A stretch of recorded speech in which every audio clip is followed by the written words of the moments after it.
Shalom, selamat malam saudara-saudara yang terkasih dimanapun Anda berada. Salam sehat. Adanya COVID-19 ini telah membuat pergerakan kita semakin terbatas, sehingga tidak memungkinkan bagi kita untuk berkumpul bersama mendalami firman Tuhan. Oleh sebab itu, Majelis Gereja Toraja Jemaat Rantepao hadir untuk memfasilitasi warga jemaat bahkan semua orang yang rindu untuk mendalami firman Tuhan, utamanya di masa-masa yang sulit ini, dalam program siaran Lentera Malam. Karena kita sungguh percaya bahwa badai sehebat apapun tidak akan membuat kita goyah selama kita memiliki dasar yang kuat, yaitu firman Tuhan. Mari kita mulai renungan malam ini dalam Lentera Malam.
Selamat malam Bapak Ibu Saudara-saudara yang kekasih di dalam nama Tuhan Yesus Kristus.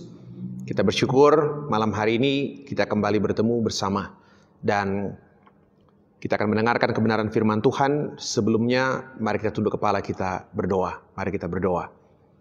Kami bersyukur Bapa, kasih-Mu tiada pernah berhenti.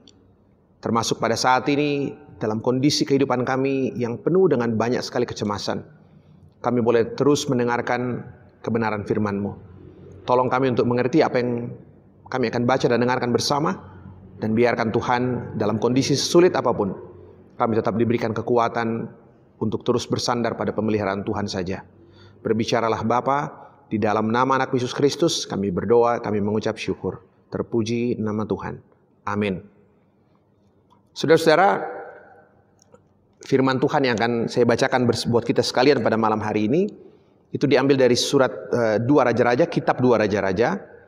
Kitab 2 Raja-Raja pasal yang keempat, ayat 38 sampai ayatnya yang ke-41. Kitab 2 Raja-Raja pasal 4, ayat 38 sampai ayat yang ke-41. Ini kisah tentang saat Elia menetralisir makanan dalam kuali yang sudah beracun tapi kemudian dipulihkan kembali. Saya bacakan saudara-saudara. 2 Raja-Raja pasal 4 ayat 38 sampai 41. Maut dalam kuali. Elisa kembali ke Gilgal pada waktu ada kelaparan di negeri itu. Dan ketika pada suatu kali rombongan Nabi duduk di depannya, berkatalah ia kepada bujangnya, taruhlah kuali yang paling besar di atas api, dan masalah sesuatu makanan bagi rombongan Nabi itu. Lalu keluarlah seorang dari mereka ke ladang untuk mengumpulkan sayur-sayuran. Ia menemui pohon sulur-suluran liar dan memetik daripadanya labu liar, serangkul penuh dalam jubahnya. Sesudah ia pulang, terus ia mengiris-irisnya ke dalam kuali masakan tadi sebab mereka tidak mengenalnya.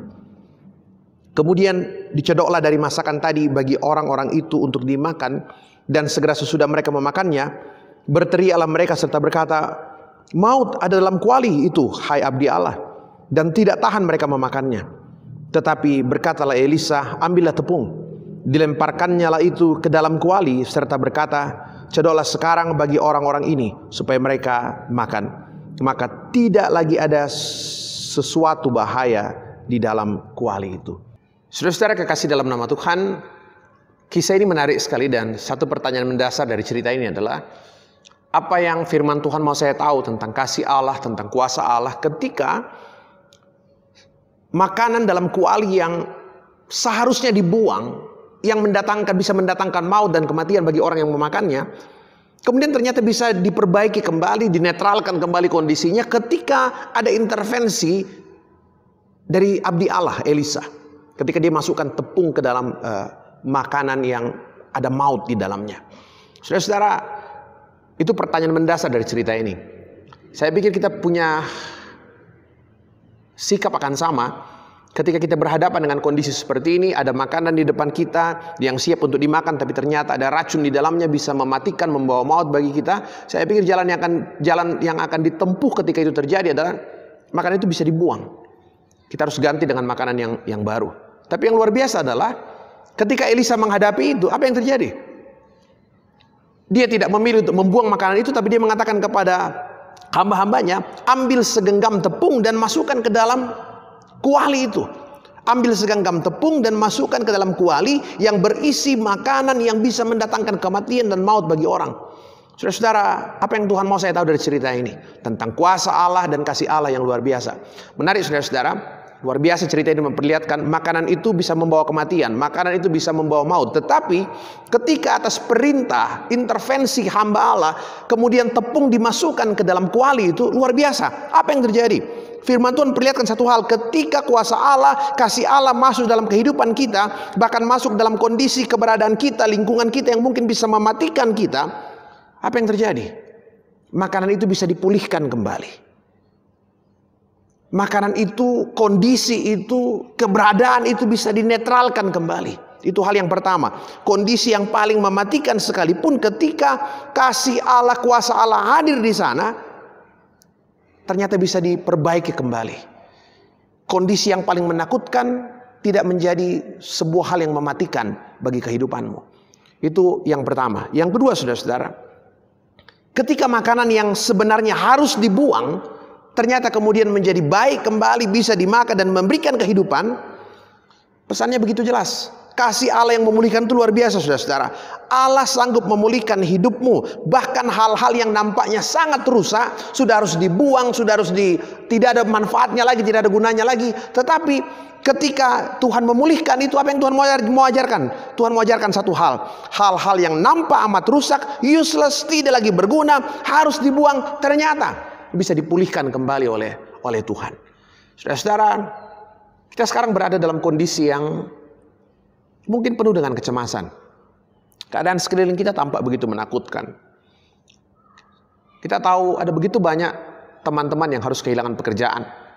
Mereka yang mungkin selama ini bekerja harian, mendapat upah harian, tidak bisa bekerja. Beberapa teman mungkin harus berhenti dari pekerjaan, dirumahkan, atau mungkin dapat pemotongan gaji dan segala macam. Semua membawa kita dalam satu kondisi yang penuh dengan kecemasan dan kekhawatiran.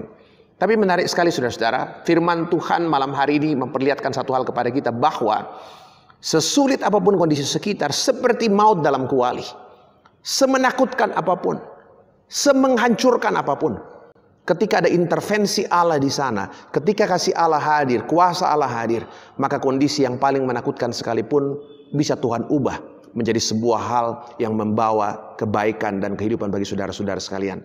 Karena itu, jangan pernah untuk berhenti berharap kepada Tuhan. Kita percaya Tuhan sanggup memulihkan kehidupan saudara sekalian. Selamat malam, Tuhan memberkati. Amin. Kita akan bersama-sama menutup rangkaian ibadah malam ini dengan doa. Tapi sebelumnya, mari kita dengarkan kembali satu pujian. Ya Tuhan, tiap jam kita boleh bersama-sama ikut bernyanyi dari tempat kediaman kita masing-masing. Ya Tuhan, tiap jam ku memerlukan-Mu. Setiap jam ya Tuhan, di Kau ku perlukan, ku datang juru selamat, berkatilah.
Saudara-saudara, sebelum kita menutup acara ini, kita akan beristirahat juga malam hari ini. Mari saudara-saudara, kita berdoa, kita serahkan seluruh hidup kita ke dalam tangan pemeliharaan Tuhan. Kita serahkan anak-anak kita, cucu kita, saudara-saudara kita yang mungkin jauh dari kita. Kita tidak bisa menjangkau mereka, tapi dalam doa kita mau serahkan hidup mereka ke dalam tangan Tuhan. Mari saudara-saudara, kita tunduk kepala, kita berdoa. Terima kasih Tuhan. Kami punya ruang untuk bersekutu bersama pada malam hari ini. Dari tempat ini kami ingat satu persatu nama anak-anak kami, cucu-cucu kami, saudara-saudara kami dalam beragam keberadaan kehidupan mereka. Oh Tuhan, kami mohon dalam kasih-Mu, lawat mereka secara pribadi. Hadirlah di sana Bapa dengan kuasa dan kasih-Mu, dan biarkan Tuhan sama seperti Engkau memakai Elisa untuk memulihkan makanan yang bisa kemudian memberi kehidupan bagi orang-orang yang membutuhkannya. Engkau juga pulihkan kehidupan kami. Oh Bapa, Engkau juga lawat bangsa dan bumi kami ini. Berkati pemimpin-pemimpin bangsa kami. Mereka diberikan hikmat oleh Tuhan untuk selalu bisa mengambil keputusan-keputusan yang terbaik untuk bersama-sama memulihkan dan merawat bumi dan bangsa kami. Kami doakan semua tenaga dokter, semua anak-anak-Mu yang berdiri, berjuang bersama-sama untuk kemudian mengupayakan yang terbaik bagi pemulihan negeri ini. Kami mohon pimpinan pemeliharaan-Mu atas hidup mereka. Kami terus berdoa Bapa untuk gereja-Mu, seluruh gereja-Mu Tuhan, dimanapun berada. Gereja atau raja secara khusus, Tuhan memberkati. Hidup kami semua terpelihara. Gereja Tuhan boleh menjadi saksi Kristus dimanapun berada. Terima kasih Bapa. Ini doa kami, ini doa syukur kami. Kami akan beristirahat, Engkau pimpin kami malam ini bahkan sepanjang kehidupan kami ke depan. Saudara-saudara yang kekasih di dalam Tuhan, kembali dan pergi lanjutkan seluruh hidupmu, arahkan hati dan pikiranmu kepada Tuhan, buka hatimu dengan penuh kesungguhan dan kerendahan. Terimalah berkat-Nya. Tuhan memberkati engkau dan melindungi engkau. Tuhan menyinari engkau dengan wajah-Nya dan memberi engkau kasih karunia. Tuhan menghadapkan wajah-Nya kepadamu dan memberi engkau damai sejahtera hari ini, kekal untuk selama-lamanya. Amin. Demikianlah Lentera Malam, pujian dan doa Jemaat Rantai Pao yang ditayangkan melalui channel YouTube Solideo Rantai Pao. Terus saksikan renungan-renungan selanjutnya yang akan ditayangkan setiap hari Senin sampai Sabtu pada jam 6:30 malam. Dan bagi saudara-saudara yang tidak ingin ketinggalan untuk terus diberkati lewat siaran ini, silakan mengklik tombol subscribe di channel ini. Kiranya kita semakin dikuatkan dan semakin diberkati untuk menjadi berkat bagi banyak orang. Sampai bertemu dalam siaran selanjutnya. Salam sehat, Tuhan Yesus memberkati.